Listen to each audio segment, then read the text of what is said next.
Assalamualaikum warahmatullahi wabarakatuh. Teman-teman, jumpa kembali dengan Enjoy Channel, channel yang membahas berita teraktual, terhangat, dan sedang menjadi perbincangan publik. Sahabat Enjoy Channel, kali ini yang akan kita bahas mengenai calon presiden yang hari ini sudah mendaftar di KPU. Dari pagi ini Pak Anies dan Muhaimin sudah mendaftarkan sebagai pasangan calon presiden. Kemudian setelah itu disusul pasangan Ganjar Mahfud MD. Yang tersisa sekarang tinggal Prabowo dan siapa yang menjadi calon wakil Prabowo. Sampai hari ini belum ada kejelasan di pihak Prabowo Subianto. Jadi hari ini Prabowo belum daftar ke KPU sebagai calon presiden. Jadi yang sudah daftar yaitu Anies Caimin, kemudian Ganjar Mahfud MD sudah daftar di KPU. Dan kalau kita lihat per hari ini Pak Prabowo belum mendeklarasikan siapakah calon wakil presidennya. Ada dua nama yang cukup menguat, yaitu Erick Thohir dan kedua Gibran Rakabuming Raka yang hari ini sebagai wali kota Solo. Ini cukup menguat. Bahkan kalau kita lihat tempat yang akan dilakukan deklarasi, di situ ada gambar yaitu Gibran. Sementara kalau kita lihat kemarin sudah diputuskan oleh MK bahwa seorang yang punya pengalaman sebagai kepala daerah walaupun umurnya di bawah 40 tahun bisa mendaftar sebagai calon wakil presiden. Tetapi itu pun juga menjadi polemik karena yang mengesahkan itu hanya 3 hakim Mahkamah Konstitusi. Sementara di MK itu ada 9 hakim. Jadi yang 7 ternyata tidak bersepakat dengan yang 3. Berarti ini kan masih menjadi dilema. Yang kedua, kalaupun itu diputuskan, maka harus ada tindak lanjut dari pihak DPR. Padahal hari ini pihak DPR masih reses, belum masuk kerja. Dan juga harus ditindaklanjuti oleh pihak pemerintah. Dalam hal ini Jokowi. Di luar sana ada isu miring bahwa Ketua MK-nya Anwar Usman itu sebagai paman dari Gibran, karena Gibran sebagai keponakan dan Jokowi sebagai presiden. Jadi banyak orang mengatakan bahwa lembaga keluarga, mahkamah keluarga seperti itu.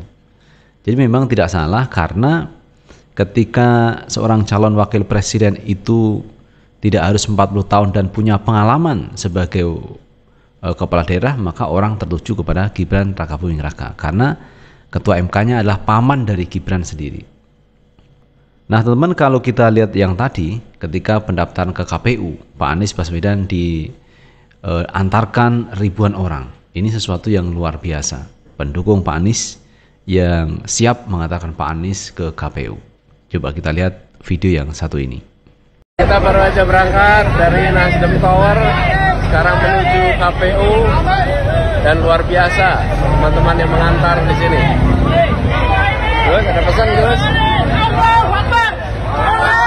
Ada pesan? Wah luar biasa, ini tidak disangka-sangka. Ternyata yang mendampingi kita panjang mengular, insya Allah sampai KPU ini kelihatannya. Ya, bismillah. Doain semuanya lancar, insya Allah.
Nah itu teman-teman terkait iring-iringan yang luar biasa warga masyarakat yang mendukung Pak Anies siap mengantarkan Pak Anies dengan jumlah yang cukup besar.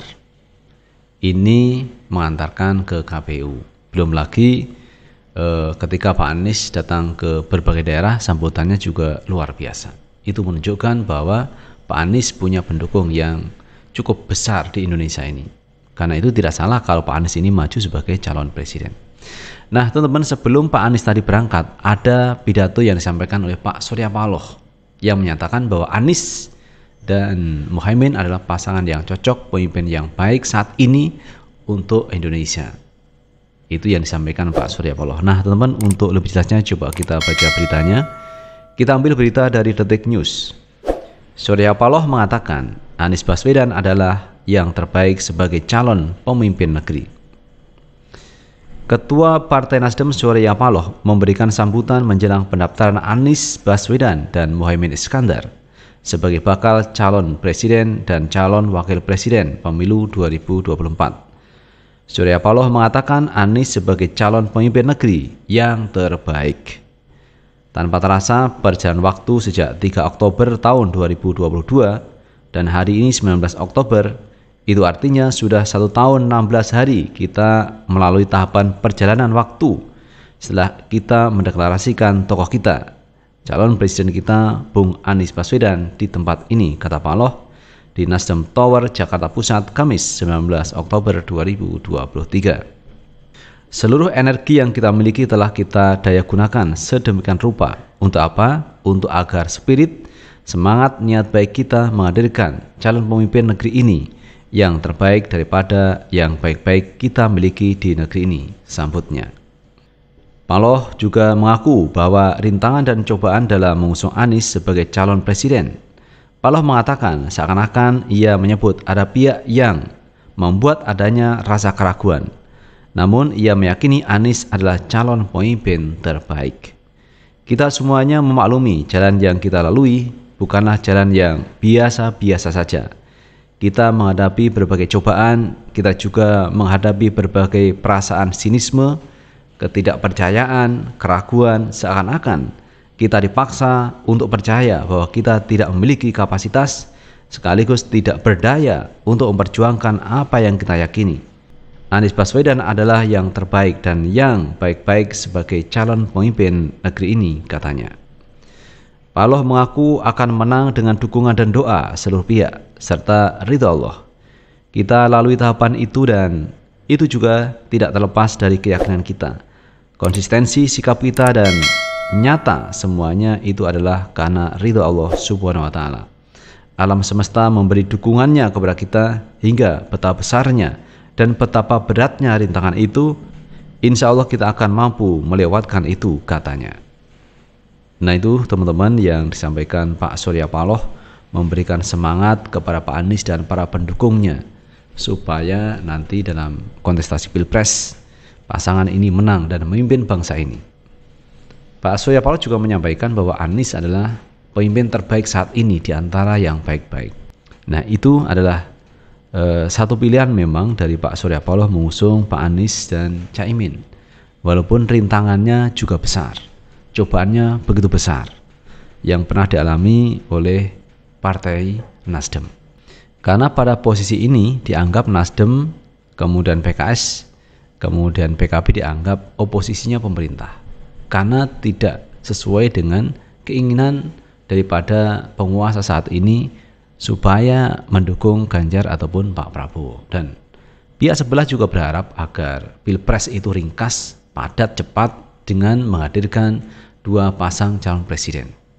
Alasannya untuk menghemat biaya.